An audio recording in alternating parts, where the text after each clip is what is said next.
શ્વાનના સ્વરૂપમાં આવેલા ભૈરવ દાદા સ્વપ્નમાં આવ્યા અને કહ્યું કે મુખ્યમંત્રીને રજૂઆત કરો.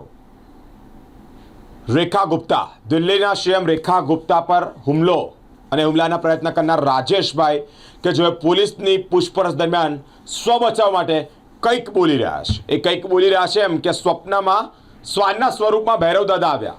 તેઓ મને કહ્યું કે દિલ્હીના સીએમને આ બાબતે રજૂઆત કરો. શ્વાન અંતર્ગત એટલે કે કૂતરાઓ પકડવા અંતર્ગત જે નિર્ણય હતો તે અંતર્ગત તેઓએ ત્યાં જઈને અપીલ કરી, મુખ્યમંત્રીશ્રીને મુખ્યમંત્રી નિવાસસ્થાને જઈ મળવા અપીલ કરી, વાત પણ મૂકી, પરંતુ મુખ્યમંત્રી તેઓની વાત ન સ્વીકારી.